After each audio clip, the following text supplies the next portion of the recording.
Shalom, chers frères et sœurs, soyez une fois de plus encore abondamment bénis.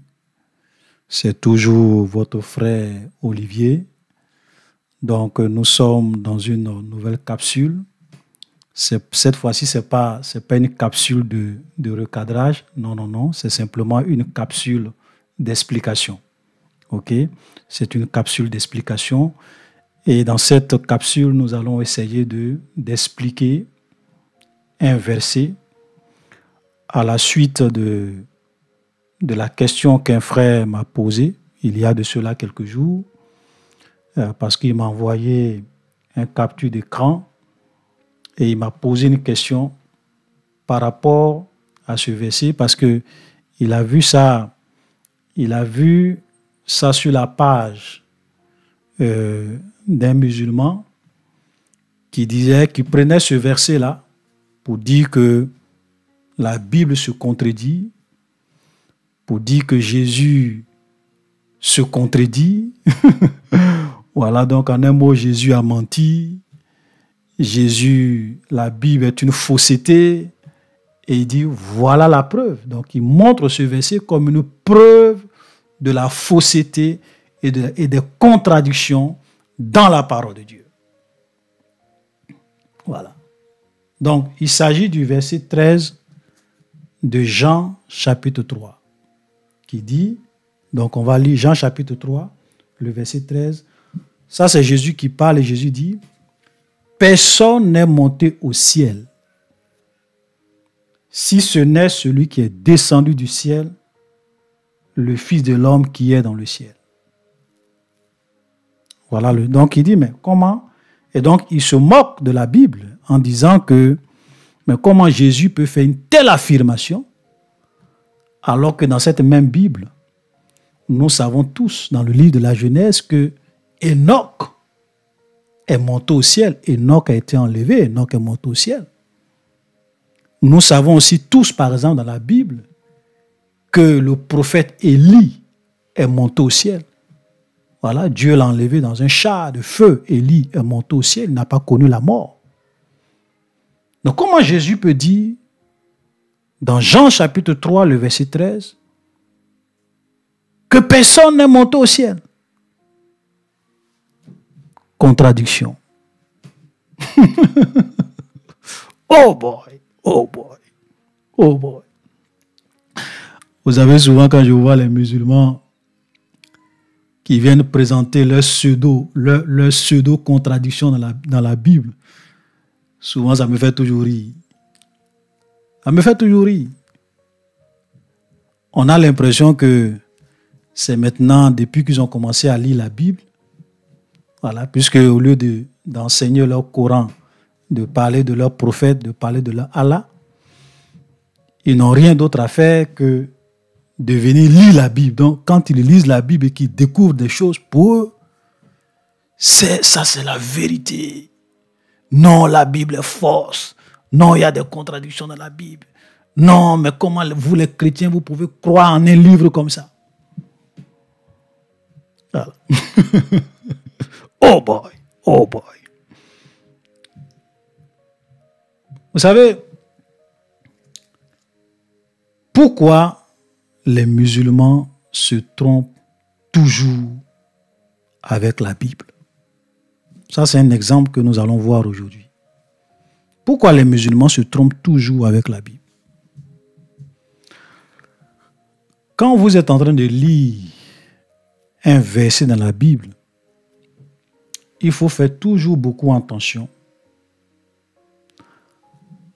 à comprendre le verset dans son contexte. Donc, à toujours lire tout le chapitre. Et même si possible, même tout le livre.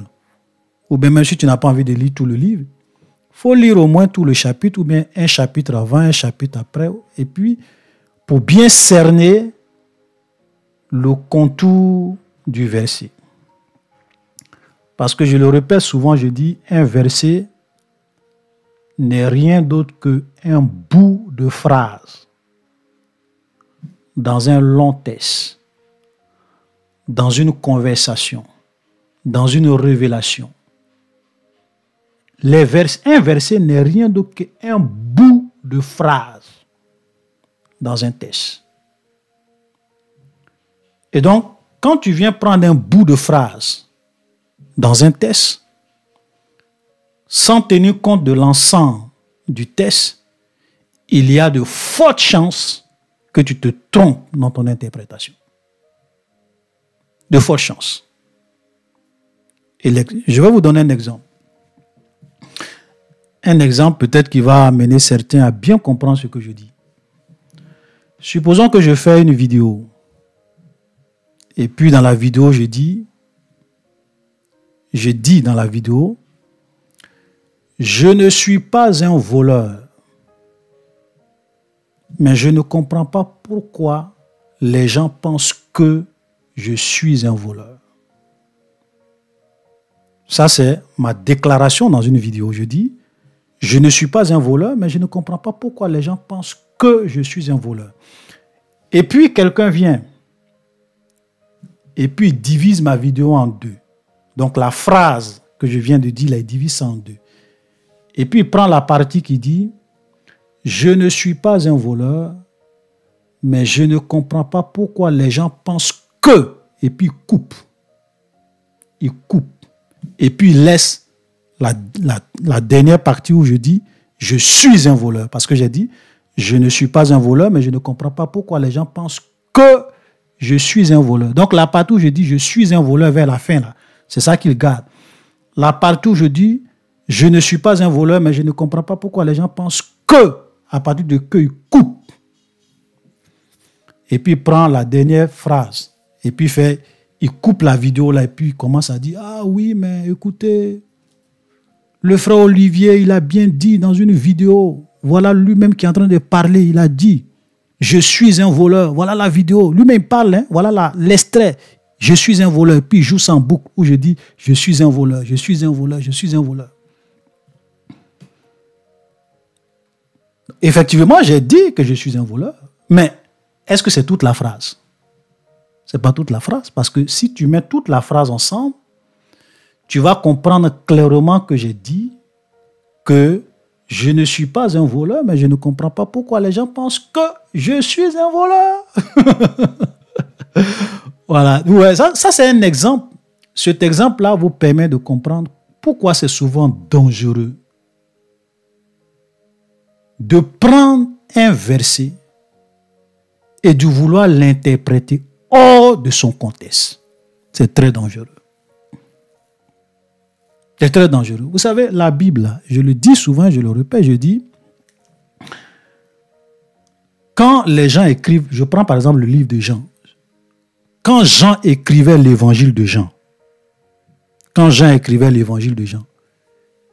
il n'a pas mis chapitre 1, verset 1, puis il écrit. Verset 2, puis il écrit. Verset 3, puis il écrit. Non. L'organisation de la Bible en chapitres et en versets, ce sont nous les hommes qui avons organisé la Bible comme ça pour pouvoir nous retrouver facilement dans le texte biblique. Voilà. Mais ceux qui ont écrit la Bible, c'était des rouleaux. Donc il fallait lire tout pour comprendre. Les versets là, c'est nous-mêmes qui avons mis ça pour qu'on puisse facilement se retrouver. Ça, c'est très important. C'est pour cela qu'il y a des chapitres, ou bien il y a des livres, quand vous êtes en train de lire, vous allez très vite vous rendre compte que le premier verset d'un chapitre, souvent, ce n'est rien d'autre que la suite du dernier verset du chapitre précédent. C'est la suite, c'est une suite logique. Donc, quand vous êtes en train de lire un verset, ça c'est un conseil que je vous donne.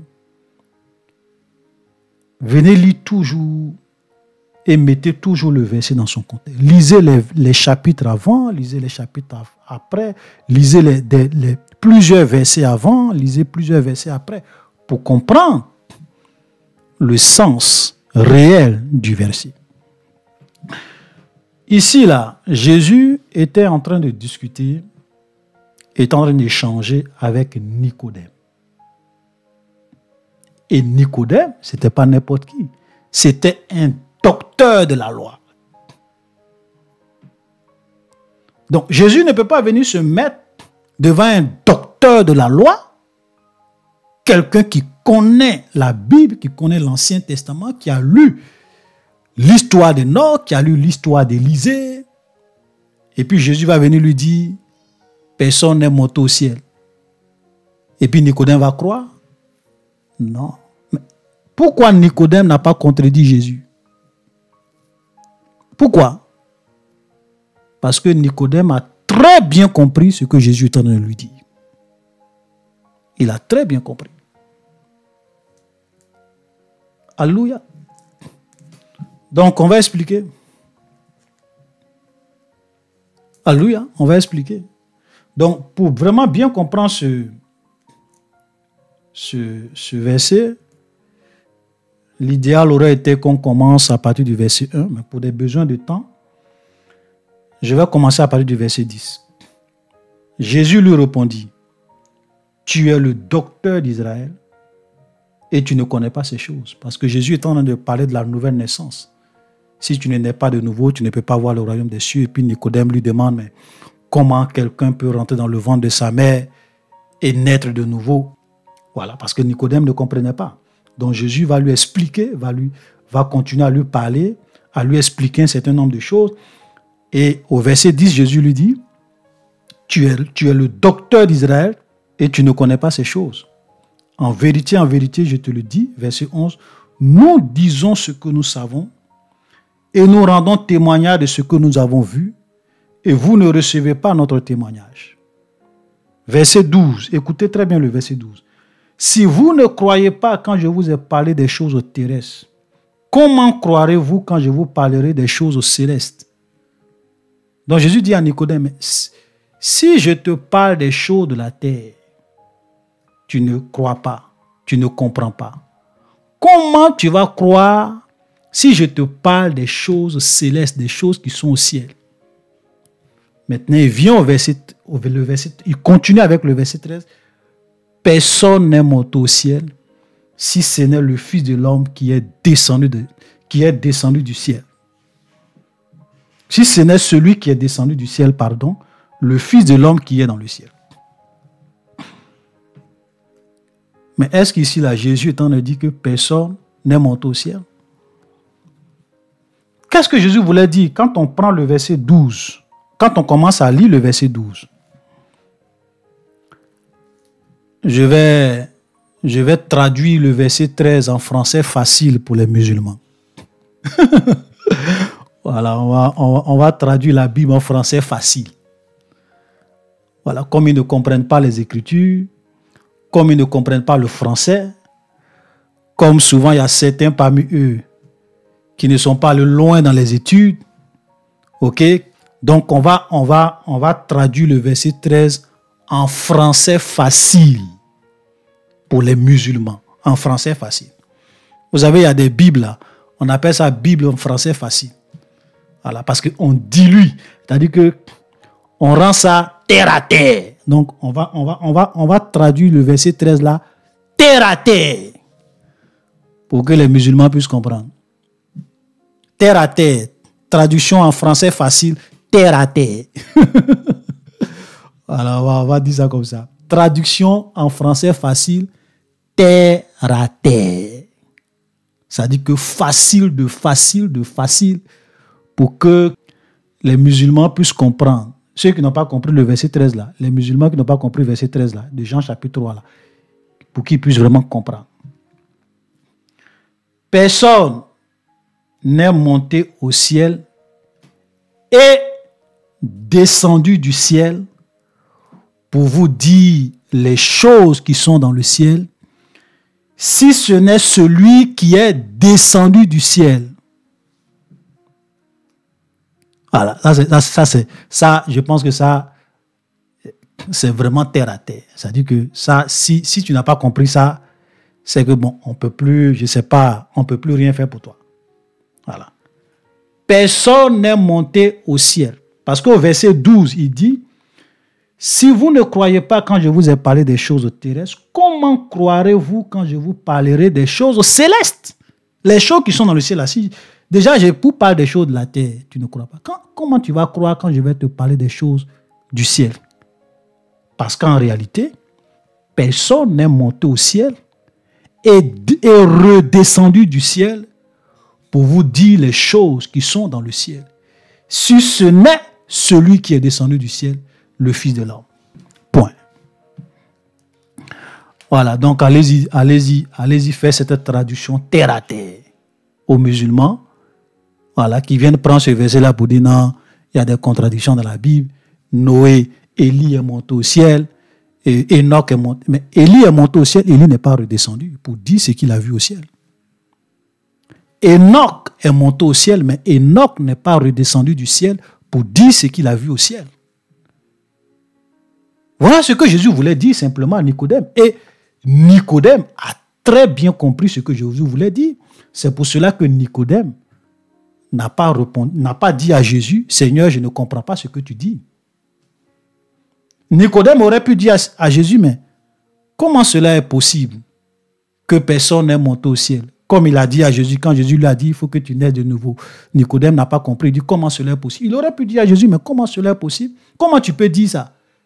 Puisque dans la loi, ou bien dans la Torah, Enoch est monté au ciel. Quand nous lisons les prophètes, Élie est monté au ciel. Comment Jésus, tu peux dire que personne n'est monté au ciel? Pourquoi Nicodème n'a pas posé la question? Parce que Nicodème a compris exactement ce que Jésus voulait lui dire. Voilà. Donc, voilà. Donc, j'ai fait une démonstration terre à terre pour les musulmans. Vous savez, souvent, quand on était encore au lycée et que les professeurs de mathématiques venaient souvent faire des démonstrations mathématiques, voilà. Donc, souvent, le professeur, il fait une démonstration. Et puis, il saute des étapes. On est d'accord? Donc, les élèves qui sont très bons en mathématiques, qui sont brillants, ils suivent le professeur et eux, ils comprennent la démonstration du professeur. Même si le professeur saute des étapes, ces étapes-là, eux, ils ont déjà compris ça et puis ils comprennent. Mais souvent, il y a des élèves qui ne comprennent rien, ok, qui ne sont pas bons en mathématiques. Ils disent, ah, monsieur le professeur, ah, vraiment, je ne comprends pas. Pourquoi tu es passé de telle étape à telle étape? Je ne vois pas la relation entre passer de telle étape à telle étape dans ta démonstration. Et puis le professeur dit aux meilleurs élèves, il dit, tu as compris? Le premier de la classe en mathématiques, est-ce que tu as compris la démonstration? Le premier de la classe dit, oui, non, monsieur. Oui, j'ai compris. Je sais que tu as sauté des étapes, mais j'ai très bien compris ta logique. Je suis, voilà. Et puis le professeur maintenant dit au premier de la classe, l'étape que j'ai sautée là, que les autres n'ont pas compris la vie, il faut venir faire une démonstration terre à terre en allant point par point. Donc le premier de la classe, il vient et puis prend la même démonstration et il commence à expliquer pas à pas aux élèves qui sont nuls en mathématiques pour leur permettre de comprendre. Et quand il fait ça, il dit, ah oui, oh, ok, d'accord, on a compris. Ah, ok, d'accord, on a compris. Ah, okay. Donc, en fait, le professeur, il a sauté cette étape-là. Ok, on a compris. Voilà. Donc, voilà. Donc, ici, là, on a retraduit le verset pour que les étapes qui ont été sautées dans la démonstration, que les musulmans puissent comprendre.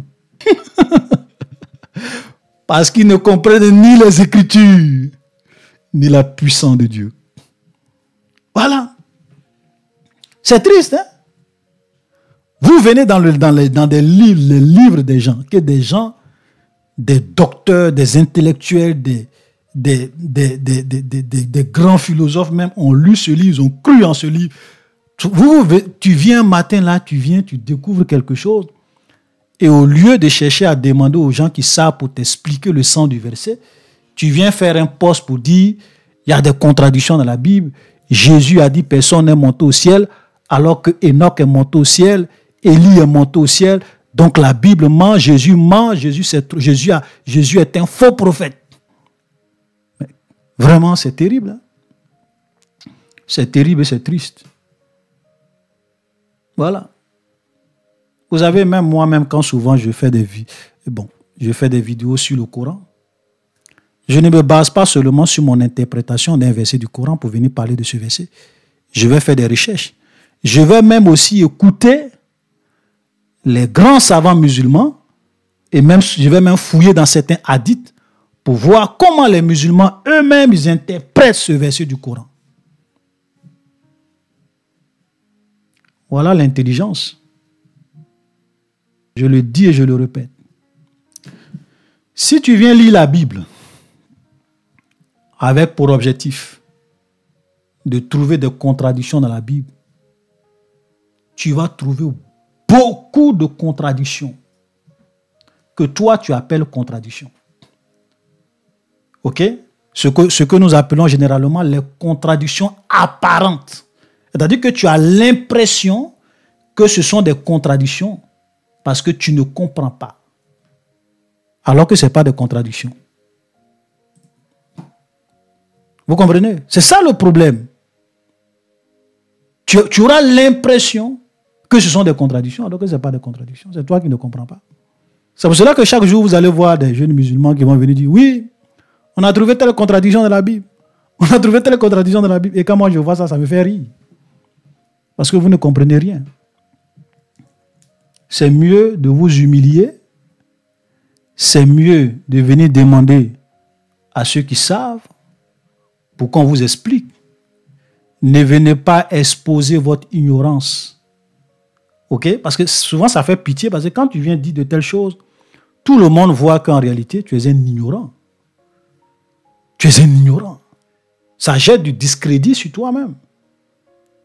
Parce que tu es venu dire que la Bible, il y a une contradiction dans la Bible. Maintenant, les chrétiens sont venus expliquer Jean chapitre 3, le verset 13. Et les gens ont maintenant compris ce que ça veut dire. Donc, tu vas paraître pour un ridicule, pour un ignorant. Je suis sûr que même, il y a un autre verset dans la Bible, dans Jean chapitre 1, qui dit « Personne n'a jamais vu Dieu ». Voilà, personne n'a jamais vu Dieu. Peut-être qu'ils vont venir prendre ça aussi un jour pour dire « Ah oui, mais Jésus a dit que personne n'a jamais vu Dieu ». Pourtant, Moïse a vu Dieu. Pourtant, Ésaïe, dans Ésaïe chapitre 6, Ésaïe dit qu'il a vu Dieu. Voilà, je vais voir, c'est où le verset même. Voilà, c'est ça. Jean chapitre 1, verset 18. Personne n'a jamais vu Dieu. Le Fils unique qui est dans le sein du Père est celui qui l'a fait connaître.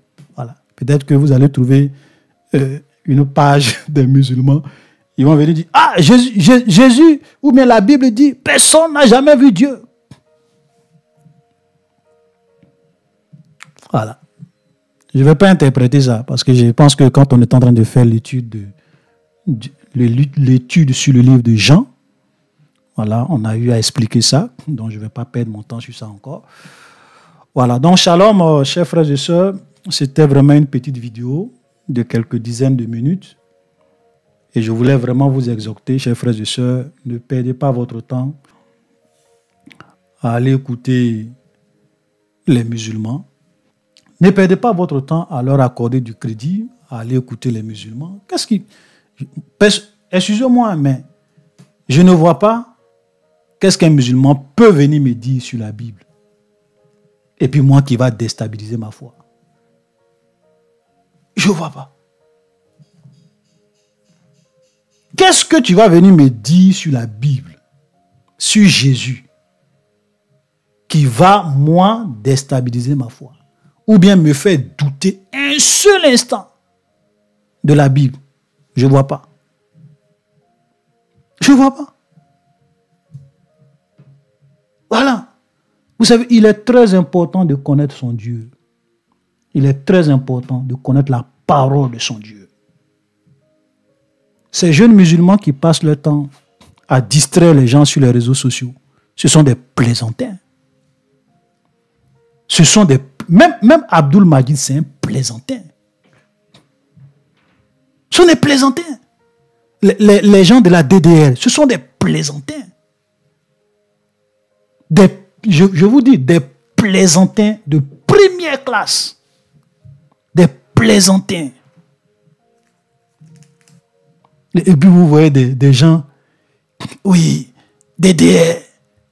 Oh boy. Oh boy. Oh boy. DDR de la Côte d'Ivoire. Oh boy. Zéro crédit. Aucune crédibilité, ces gens. Quand je vois des chrétiens, même souvent, qui m'envoient certains de leurs vidéos, souvent je lis et puis je regarde un peu, puis je ris. Je ris. Ce sont des plaisantins. Donc arrêtez de perdre votre temps à aller écouter des plaisantins, à partager leurs vidéos, à accorder du crédit à ce qu'ils font. Pourquoi ils ne viennent pas vous parler de leur prophète qui a couché avec une gamine, Aïcha, à 9 ans. Il a marié la gamine à 6 ans. Il a couché avec elle à 9 ans. Quand on va parler de ça, ils vont trouver que on leur manque de respect. Mais quand vous venez mentir sur notre Jésus, qu'est-ce que vous voulez? Hein? Venez parler de votre prophète. Venez parler de votre prophète. Comment un prophète de Dieu peut marier une gamine de 6 ans et consommer le mariage à 9 ans? Un prophète de Dieu qui a réellement marié la femme de son fils adoptif. Z, qui est tombé amoureux de la femme de son fils adoptif et qui a marié la femme de son fils adoptif. Et à cause de ça, qui a interdit aux musulmans d'adopter des enfants.